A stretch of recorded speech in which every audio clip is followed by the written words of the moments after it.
السلام عليكم ورحمة الله وبركاته، أهلا وسهلا بيكم معايا في قناة إبداع الست المصرية. يا ريت لو مشتركتش معايا في قناة تشتركي وتفعلي الجرس على كلمة الكل عشان يوصلك مني كل جديد. ويا ريت لايك للفيديو لو عجبك. معانا النهاردة طبعا جبنا حلاوة المولد. عندك العلبة مش عارفة هتعملي بيها وهترميها، لا احنا مش هنرميها، هنعمل بيها حاجة جميلة جدا ان شاء الله تعجبكم.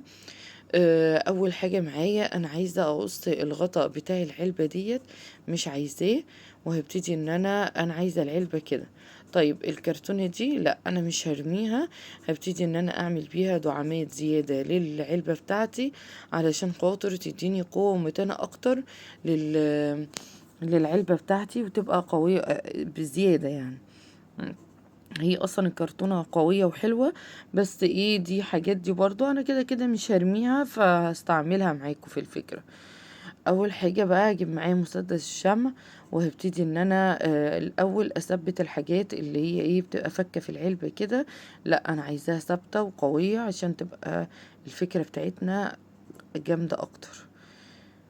زي ما انت شايفة كده، وابتديت بقى ان انا قصيت الحتة الغطا ديت على قد الحتة اللي في النص كده، وخدت الحتت اللي في الجناب وقصيتها وعملتها على قد الايه الجناب. طب في جنب كمان فاضل هقصله برضو حتة كرتون تانية لوحدها كده، وهبتدي ان انا الزقها واعملها له برضو. شفتي انا كده بقى عملت الزيادة اهي وخلصت كده انا اللي لزقت. طب انا هستعمل ايه؟ انا معايا هنا غيرة اوكي. طبعا اي نوع غيرة هينفع، يعني اي نوع غيرة عندك هينفع، بس ده النوع اللي انا بستعمله تقيل جدا اصلا فانا بخفه بالمية زي ما انت شايفة كده بالقوام ده كده. انا عايزاه خفيف مش عايزاه تقيل خالص. هو ما ينفعش نستعمله على طول زي ما انت شفتي كده، هو تقيل قوي.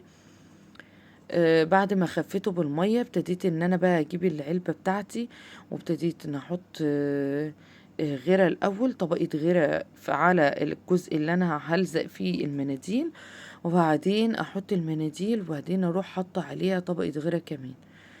طبعا عارفين الفكرة وانتوا شطار وكل حاجة. عملنا مع بعض حاجات كتير بالغيرة بالمناديل. انا هنا عايزة المنديل ناعم على قد ما اقدر، ما يبقاش خشن ومخربش زي ما احنا ساعات بنعملها في افكار تانية. انا عايزاها ناعمة قوي.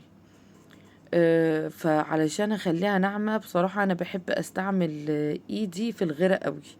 بحس ان هو بيديني الملمس والحاجة اللي انا عايزاها. يعني لو انا عايزاها مكرمشة انا بعرف اكرمشها بايدي، لو انا عايزاها ناعمة مش زي ما انت شايفة كده. انا بفرد المنديل خالص، بحط غيرها الاول واحط المنديل وافردها تمام وبتطلع معايا مظبوطة.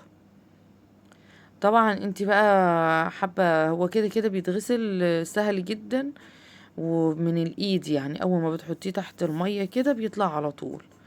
انتي مش حابة مثلا وعايزة تلبسي جوانتي عادي البسي. لا انا عايزة تستعملي الفرشة برضو براحتك يعني. انا بحب اللي انا بحب استعمل اللي احب اعمل بيه انا بحب اعمله قدامكم، ما بحبش ايه اخبي عليكم حاجة خالص. انا هبتدي بقى الفها كده، انا لفيتها من جوه كلها وهلفها كمان من الجزء اللي بره دوت من تحت كمان. بعد ما الفها خالص بالمناديل بالغيرة زي ما انتم شايفين، الهوا والمروحة بقى كان مطير الجرنان خالص. ابتدي بقى اروح حاطة الغيرة برضه، احط مناديل واحط غيرة تاني زي ما انت شايفة كده. انا مش هسيب حتة فيها مش فيهاش منديل ولا غيرة، هعملها بقى كلها واسيبها تنشف خالص في مكان فيه تهوية. واول ما تنشف اوريها لك دلوقتي عاملة ازاي. كده بقى معانا الفكرة بتاعتنا بعد ما نشفت. بصي بقت ناشفة خالص اصلا، انت شايفاها يعني شد كده، المناديل بتشد معايا مع الغيرة وبتدي قوة كده في للعلبة بتاعتنا. طيب انا هعمل ايه؟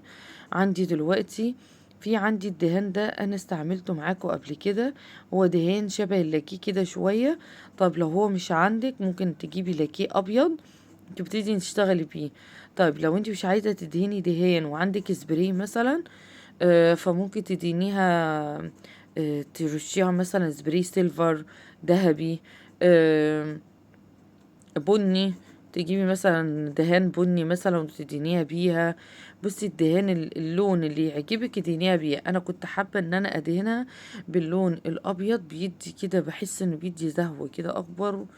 انا كنت حابة الفكرة دي تبقى باللون الابيض. هدهن بقى معاكوا اهوت من جوه الاول، وبعدين اخلصها، وبعدين ادهن كمان من بره وادهنها كويس. اهم حاجة ما نسيبش فيها حتة مش مدهونة، ولو في اي حاجة ارجع عليها تاني واظبطها، بحيث ان العلبة بتاعتي دي كلها تبقى متغلفة حلو جدا بالدهان، من جوه من بره وفوق وتحت ومن كل حتة.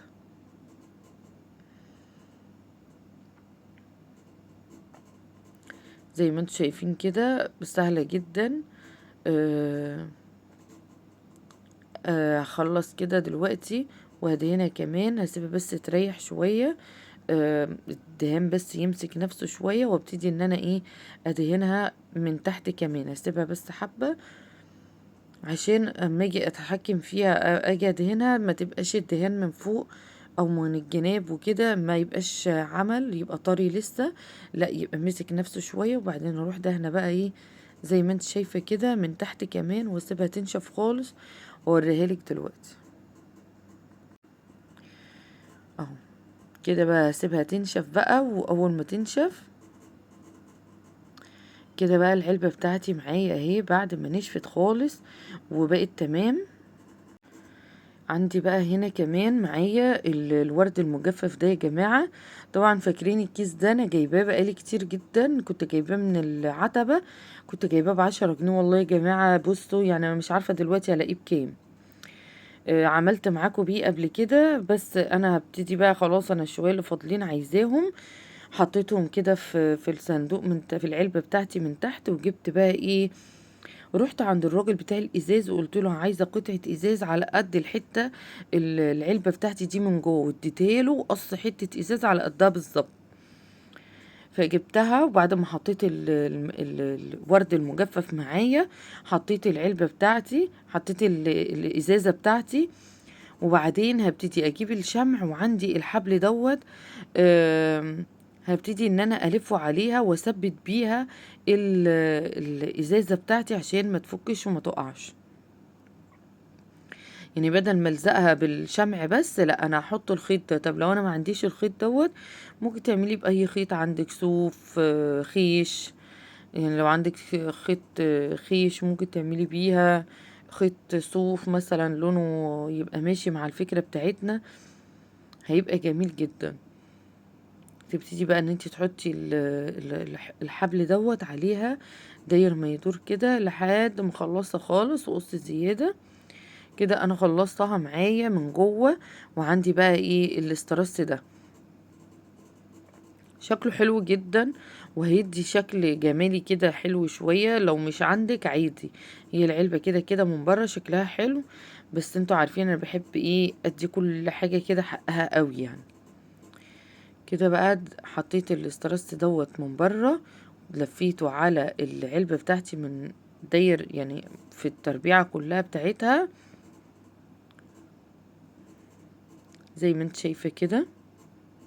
كده بقى انا خلاص خلصت. بصي شكلها جميل جدا معايا، والازاز كمان مديلها منظر جميل قوي.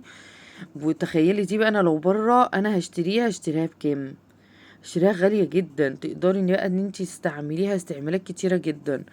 عايزة مثلا تحطيها تعمليها صينية تقديم مثلا، هتنفع. عايزة تحطيها مثلا زي كده، هتحطيها على التسريحة وتحطي الحاجات بتاعتك الشخصية عليها وتستعمليها كده برضو تنفع. بصي ليها كذا استعمال، وما تقوليش ان هي مش هتنفع كصينية تقديم، لا هي تنفع وتبقى شكلها جميل جدا. والازازة اللي فيها دي كمان هتخليها تنفع اوي. طيب لو انت مش عايزاها كده هتستعمليها بقى على التسريحة، تستعمليها في المكان اللي انت تحبيه. عايزة تحطيها في كورنر كده وتحطي مثلا فيها شمع تحطي فيها أي ديكور مثلا، هتبقى شكلها حلو جدا. من إن كمان العلبة معانا شكلها حلو قوي. ما تنسينيش بقى في التعليق حلو. والسلام عليكم ورحمة الله وبركاته.